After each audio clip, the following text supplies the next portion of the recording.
Le gouvernement congolais a assuré jeudi avoir été choqué par l'accusation des actions contre son peuple lancée par le président français François Hollande à propos des violences de lundi et mardi à Kinshasa.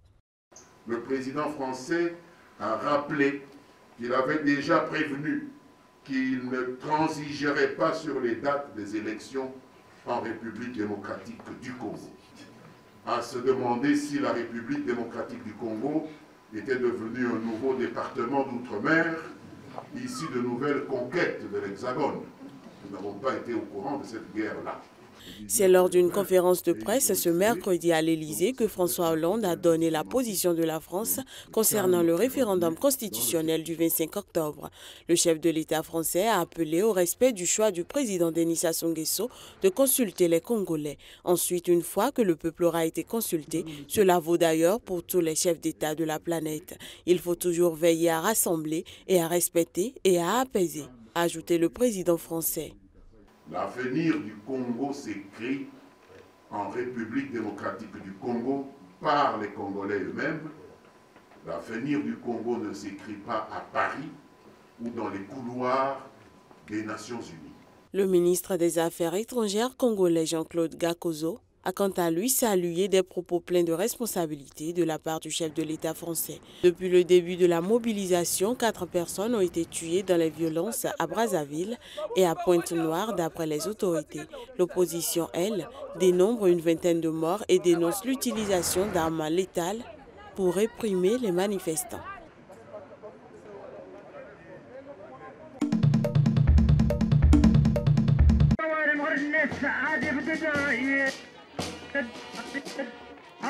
Ménaka, 200 km de Gao, dans le nord du Mali, des militaires maliens qui paradent avec le drapeau national. On n'avait plus jamais vu ça dans le nord du pays, depuis l'insurrection des rebelles Touaregs contre le pouvoir central de Bamako. Un défilé militaire et civil en bonne et due forme pour marquer ce 22 septembre, jour de l'indépendance du pays. Mais il reste que cette fête se déroule sous haute surveillance et pour cause, elle intervient dans un contexte marqué par un regain de violence meurtrière dans le nord, notamment autour de Kidal.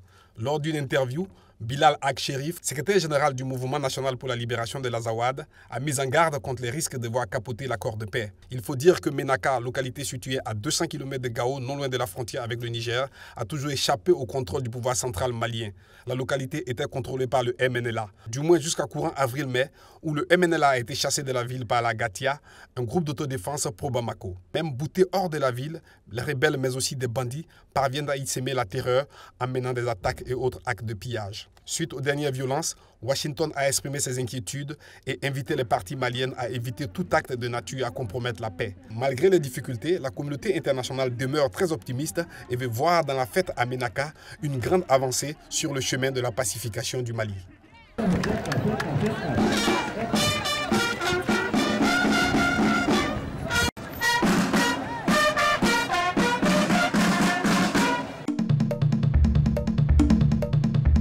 Marqués, fouettés et attachés.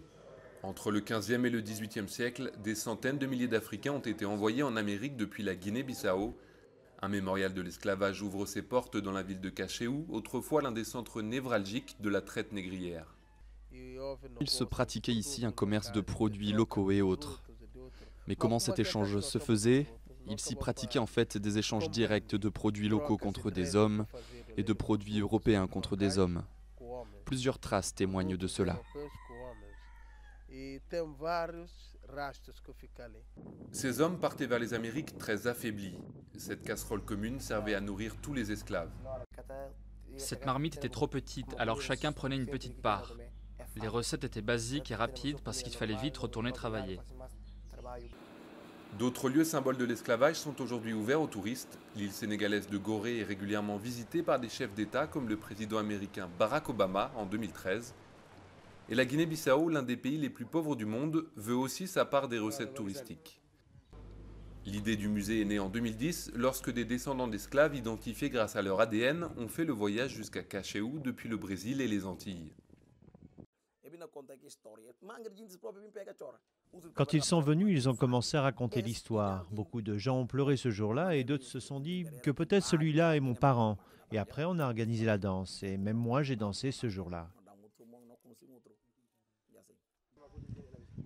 En Guinée-Bissau, l'histoire de l'esclavage n'est toujours pas enseignée à l'école. À Cachéou, on espère que les touristes viendront découvrir, grâce au musée, le passé colonial traumatisant du pays.